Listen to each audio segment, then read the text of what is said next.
पहला रूप कौन सा है? अभी बताया था, सत्य। दूसरा चैतन्य, और तीसरा आनंद।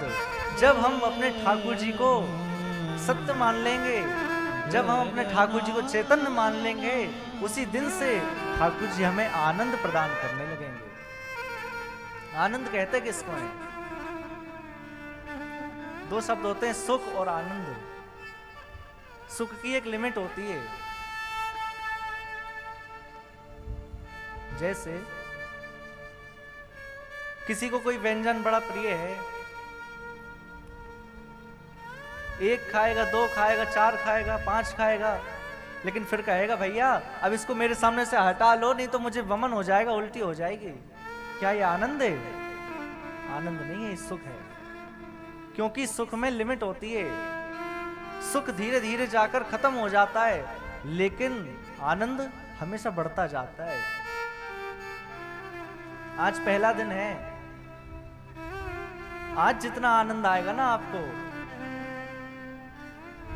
आप गौर करना कि नित्य प्रति यहां आनंद बढ़ता ही जाएगा।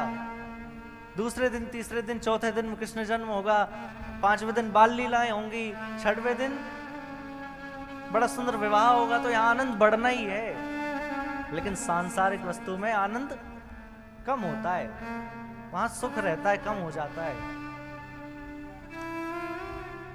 सीधी सी बात समझाऊं मैं, सुख और आनंद में क्या डिफरेंस है?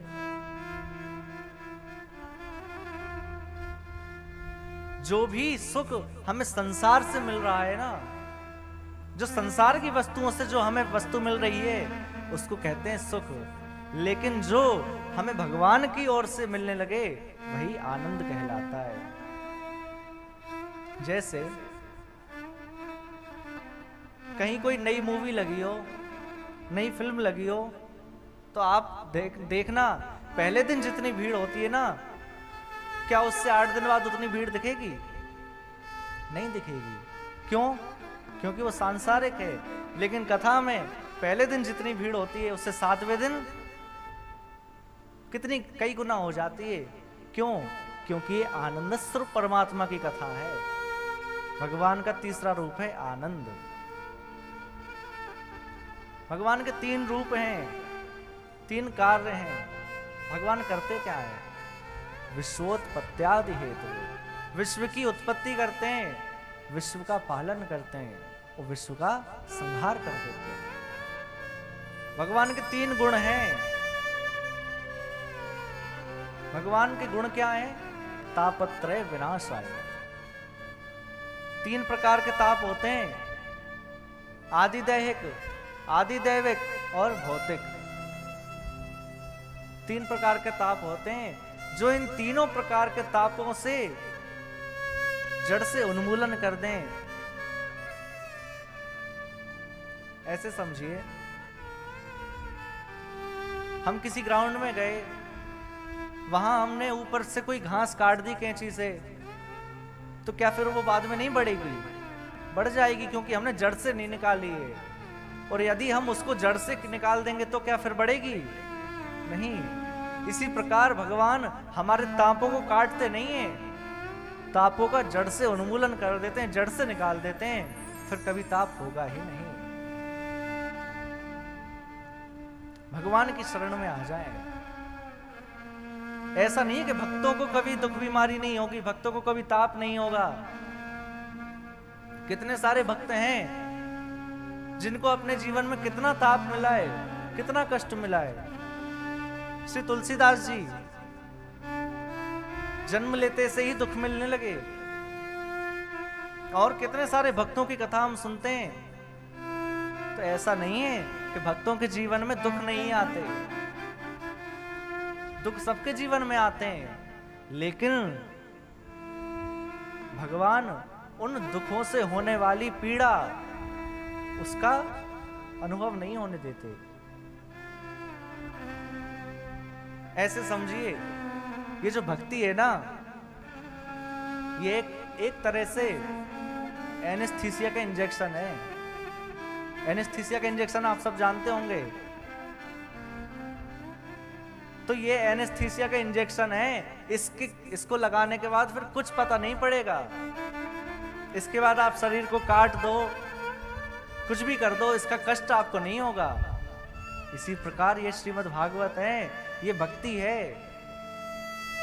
एक बार हम भगवान की शरण में चले गए ना, तो हमें ताप तो मिलेगा, लेकिन उससे होने वाला कष्ट हमें अनुभव नहीं होगा। तापत्रय विनाशाय। बस भगवान से कहें कि आप जैसे रखो, आप जैसे रखो, हम वैसे ही रहेंगे, और आप जहां ले चलोगे वहीं हम चलेंगे, जैसे आप रखो। जहां ले चलोगे वहीं मैं चलूंगा, जहाँ ले चलोगे वहीं मैं चलूँगा, जहां ले चलोगे वहीं मैं चलूंगा, जहाँ ले चलोगे वहीं मैं चलूँगा। ओ जैसे भी रखोगे भगवान, जैसे भी रखोगे भगवान, ओ जैसे भी रखोगे मोहन, जैसे भी रखोगे भगवान, ओ वैसे रहोगा। जहाँ ले चलोगे वहीं मैं चलूंगा, जहाँ ले चलोगे वहीं श्री राधा रमण लाल की।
ये जीवन समर्पित चरण में तुम्हारे,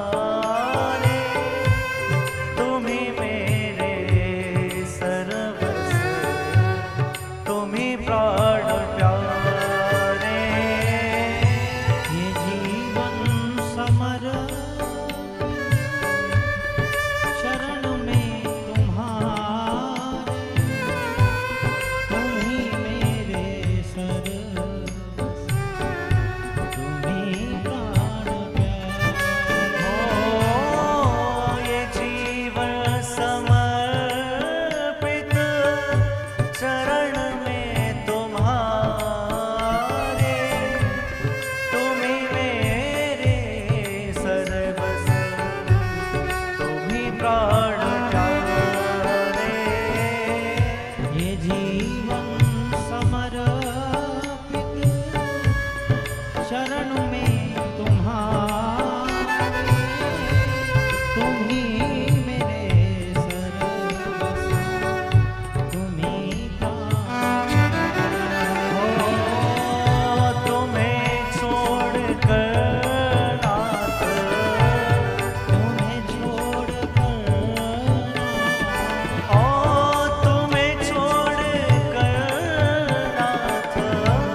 अभी हम लोग सुन रहे थे कि भगवान के शरण में आने से सभी प्रकार के दुख समाप्त हो जाते हैं, सुना है ना अभी। और भगवान आनंद स्वरूप है, ये भी सुना। तो कौन कौन चाहता है कि हमें आनंद प्राप्त हो? आनंद कौन कौन चाहता है? सब चाहते हैं, देख के तो नहीं लग रहा है।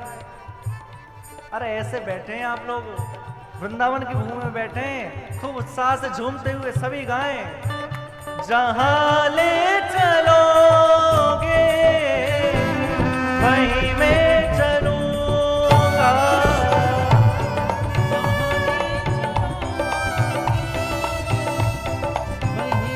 जय हो।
हमें दुख हो चाहे सुख हो, किससे कहना है? तुम ही से कहो जहां ले चलोगे वहीं मैं चलूंगा। जहां ले वहीं मैं चलूंगा। ओ जहां नाथ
हैं, न कोई शिकायत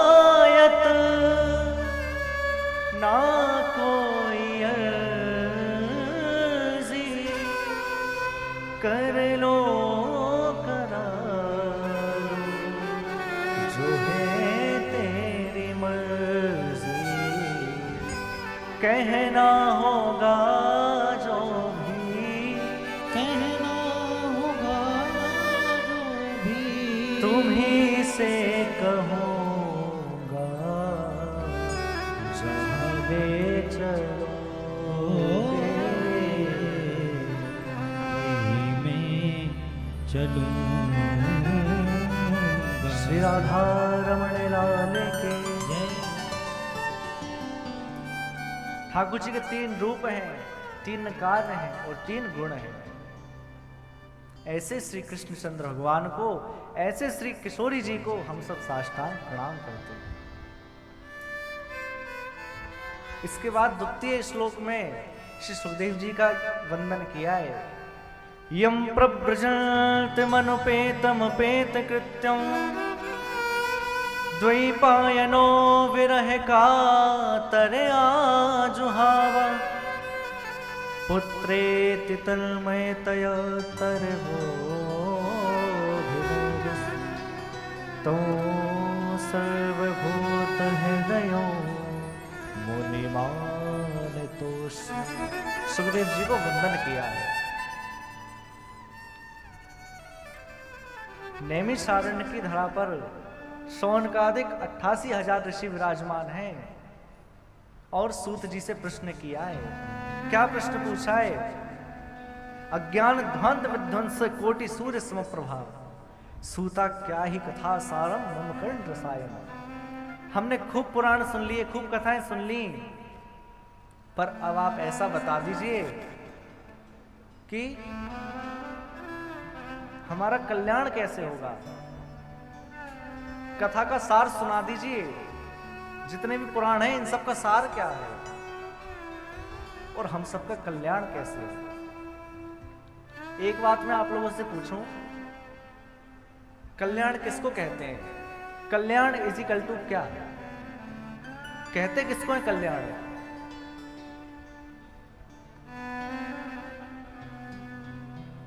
क्या स्वर्ग में जाना कल्याण कहलाएगा? नहीं। क्या अच्छे लोगों में पहुंच जाना कल्याण कहलाएगा? नहीं। क्या अच्छा घर परिवार मिलना कल्याण कहलाएगा? अच्छी पत्नी मिलना, अच्छा पति मिलना कल्याण कहलाएगा? कल्याण कहते किसको है? वैसे तो कल्याण की डेफिनेशन बहुत सारी है, पर सरल शब्दों में यदि मैं आपको समझाऊं तो कल्याण कहते किसको है?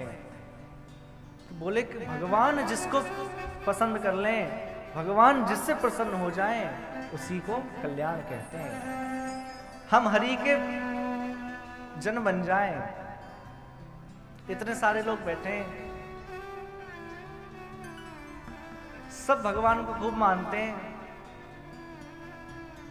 सब भगवान को प्रसन्न करना चाहते हैं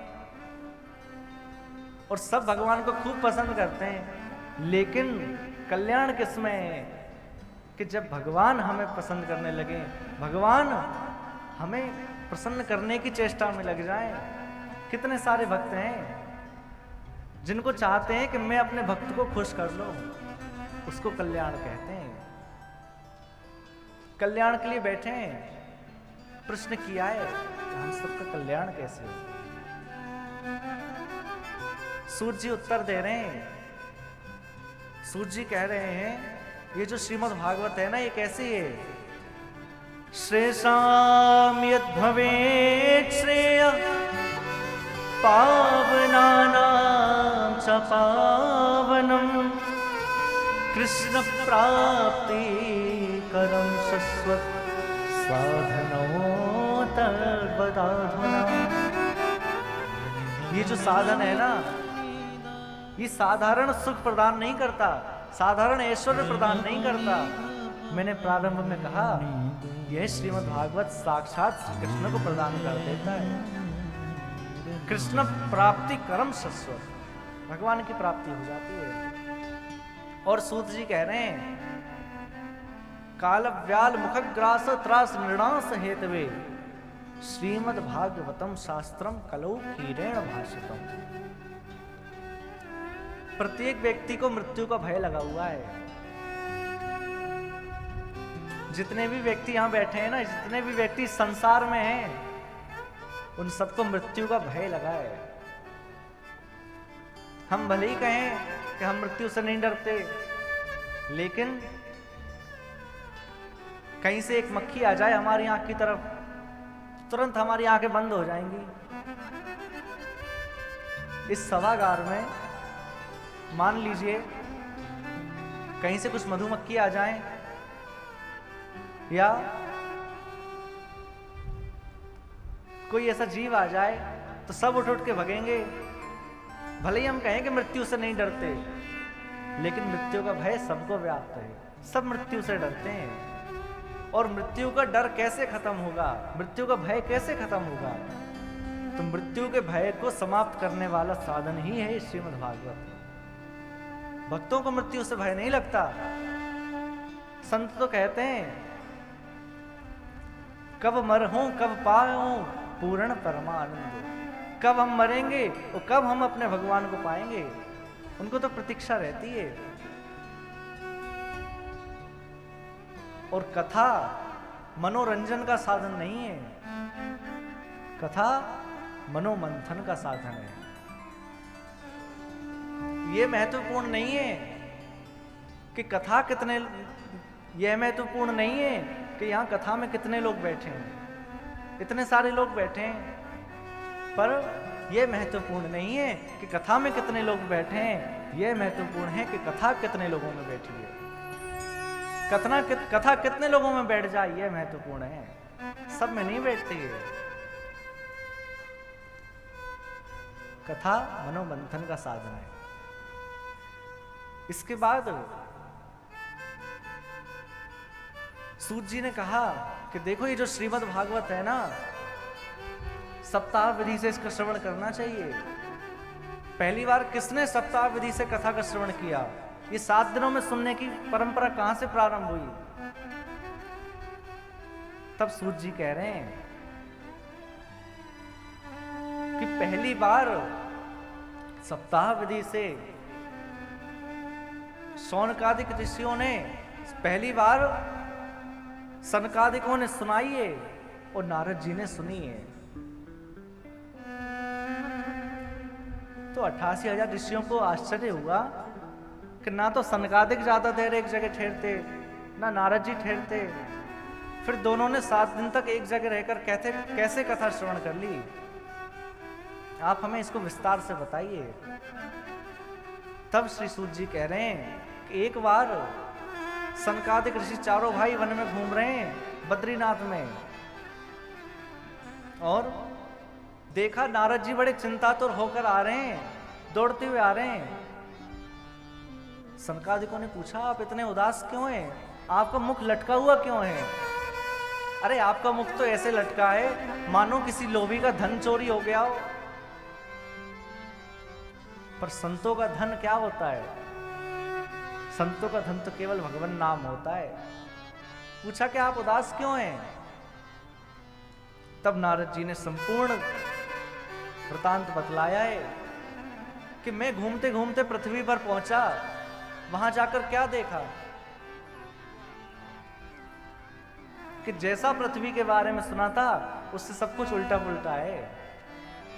जैसा हमने सुना था ना पृथ्वी के बारे में, सब उल्टा है। क्या देखा नारद जी ने?